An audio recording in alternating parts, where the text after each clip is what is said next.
आगे बढ़ो, हम तुम्हारे साथ हैं। कश्मीर जी आगे बढ़ो, हम तुम्हारे साथ हैं। बेंगल जी आगे बढ़ो, हम तुम्हारे साथ हैं। अभी तुझे अंगड़ाई है,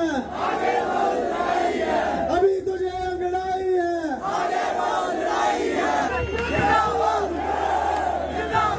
तो भाई एक इंडिपेंडेंट कैंडिडेट को वो तो दिख रहा है और इंडिया बता रहे हैं और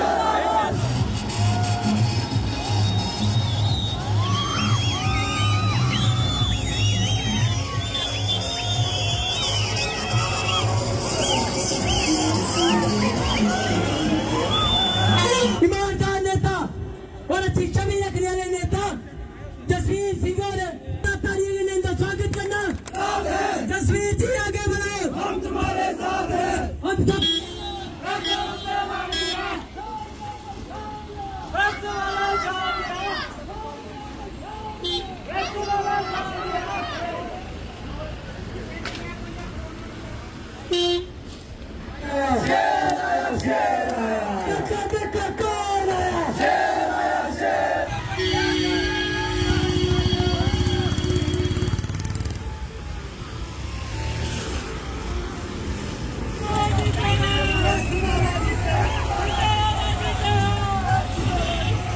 मैं भी चाहता हूं कि हर सरकारी योजना का लाभ उन तक पहुंचे।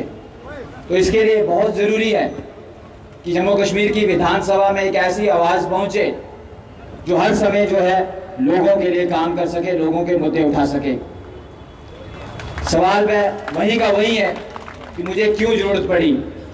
मैंने वो तमाम योजनाएं बड़े करीब से देखी, चाहे वो जल जीवन मिशन था। मैं पिछले 3 सालों से, जब से इसकी शुरुआत हुई, मैं काउंसिल में था, इस पर चर्चा होती थी, बार बार चर्चा होती थी और मैंने बड़े करीब से इसको असफल होते हुए देखा है। बड़े लोगों की बहस होती थी, हम चर्चा करते थे।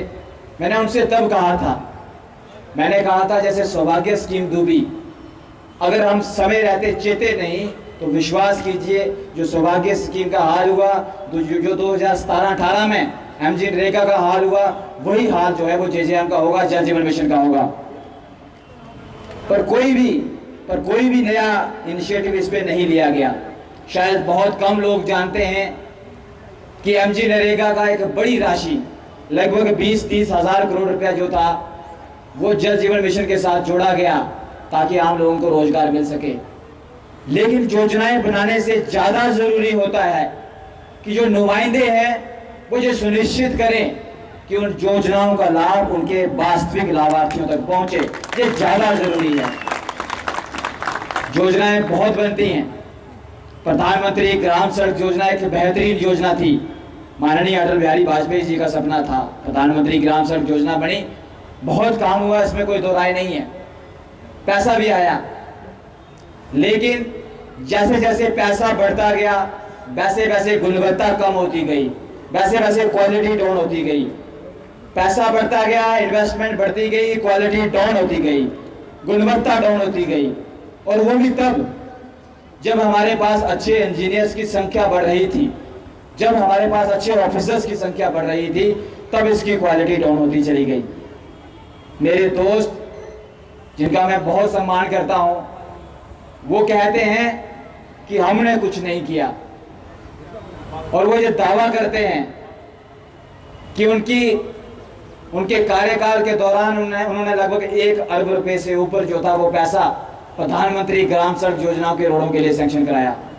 मैं स्वीकार करता हूं, ठीक है करवाया, मैं उसके लिए आपकी प्रशंसा करता हूं। पर सवाल ये है कि आपके राजनीति के अर्थ क्या हैं?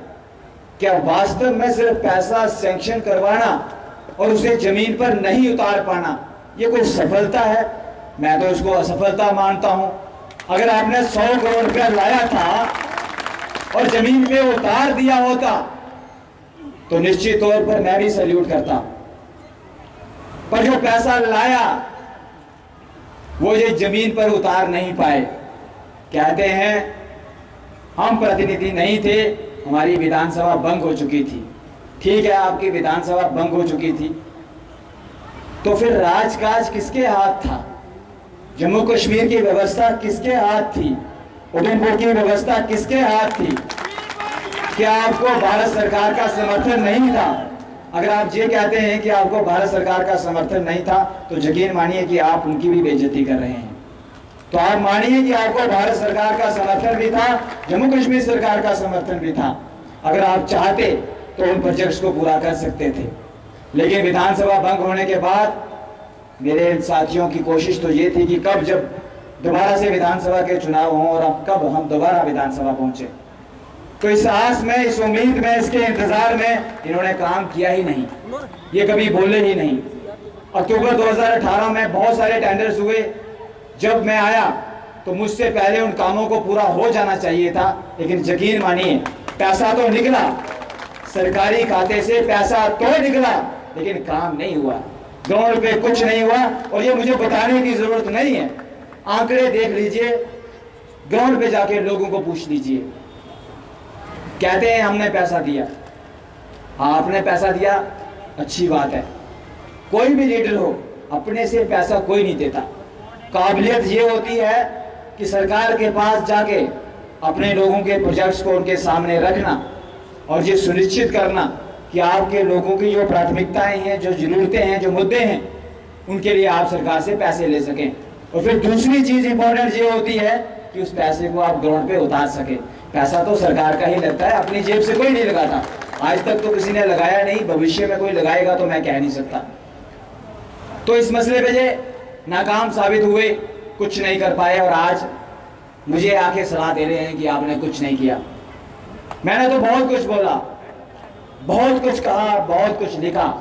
पिछले 4 सालों का मेरा राजनीतिक सफर इस बात का गवाह है कि जब जब मौका मिला, जहां जहां मौका मिला, जब जब मंच सजा, जब जब सरकारें अपने कामों का व्याख्यान करने के लिए आई, तो तब तब मैंने ये बताया था कि आप जमीनी हालात से दूर होते जा रहे हैं, आप निवेश बढ़ा रहे हैं, पैसा बढ़ा रहे हैं, लेकिन गुणवत्ता भी घटा रहे हैं, आम लोगों से भी दूर जा रहे हैं। और ये वास्तविकता है, ये वास्तविकता है। कभी सरकारें अंत्योदय और सर्वोदय के विचारों के साथ काम करती थी, पर मुझे एक चीज बताओ, पिछले 4 वर्षों में मैं सुन रहा हूं, बड़े बड़े भाषण सुने, और आज ये मेरा सवाल जम्मू और श्रीनगर से भी है और नई दिल्ली से भी है। 2017-18 का करोड़ों रुपया, अरबों रुपया आपने अपने पास रखा है गरीब लोगों का, और आपके ऑफिसर्स कहते हैं, आपके नुमाइंदे कहते हैं कि ये सारे का सारा घोटाला था। 2017-18 का अरबों रुपया जो एमजी नरेगा का था, आम लोगों का था, इनके ऑफिसर्स और ये सब कहते हैं, और ये वो दौर था, ये 2017-18 का वो दौर था जब मेरे साथी, मेरे सहयोगी, मुझसे बड़े माननीय, सम्माननीय, आदरणीय पवन कुमार गुप्ता जी जम्मू कश्मीर के वित्त राज्य मंत्री थे। ये वो समय था जब करोड़ों रुपया सरकार ने रोक लिया गरीब मजदूरों का, तो तब ये वित्त राज्य मंत्री थे, minister of state for finance, state of Jammu and Kashmir. जब सौभाग्य का घोटाला हुआ, घोटाला इसलिए कह रहा हूं क्योंकि उसकी जांच हो रही है, इंक्वायरी हो रही है। सरकार ने एक योजना चलाई सौभाग्य, जिसमें हर घर बिजली योजना का प्रावधान था। ऐसे घर जहां पे बिजली नहीं पहुंची थी, मेरे भी बहुत सारे इलाके थे जहां बिजली नहीं पहुंची थी, लेकिन इन्होंने किया क्या? इन्होंने कोई ध्यान नहीं दिया। ट्रकों के ट्रक बिजली के खंभे गए, लोगों से कहा जितने उठा सकते हो उठा लो। आम लोग, बेचारे गरीब लोग जो सालों से बिजली का इंतजार कर रहे थे, उनको लगा कि शायद हमको ही उठाने हैं, हमको ही लगाने हैं, तो उठा लेते हैं। लोगों ने उठाए भी और लगाए भी।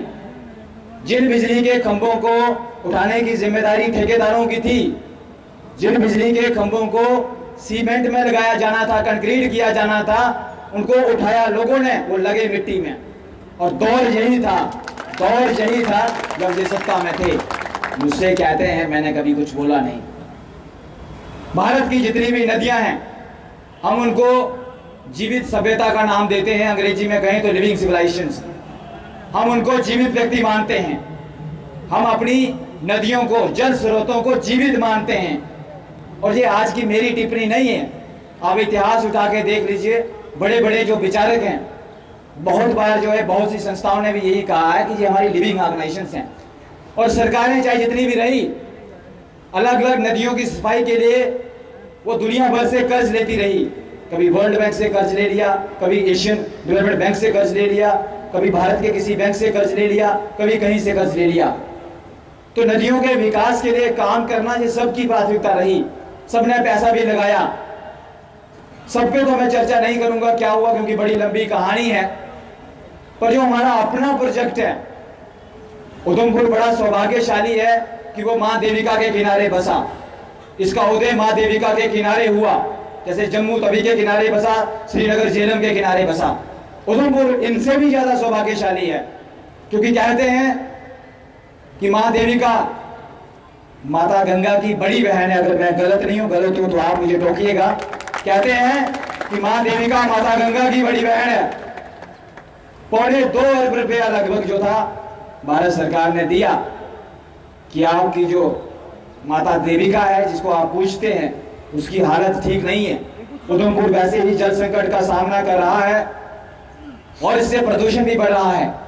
तो आप ऐसा कीजिए कि लोगों की बेहतरी के लिए, इस जल स्रोत को बचाने के लिए, टूरिज्म के लिए, रिलीजियस कल्चरल टूरिज्म एक्टिविटीज के लिए, लोगों को आकर्षित करने के लिए, लोगों की बेहतरी के लिए, शुद्ध पानी के लिए आप जो है, जो माता देविका है, इसकी सेवा कीजिए, इसको स्वच्छ कीजिए।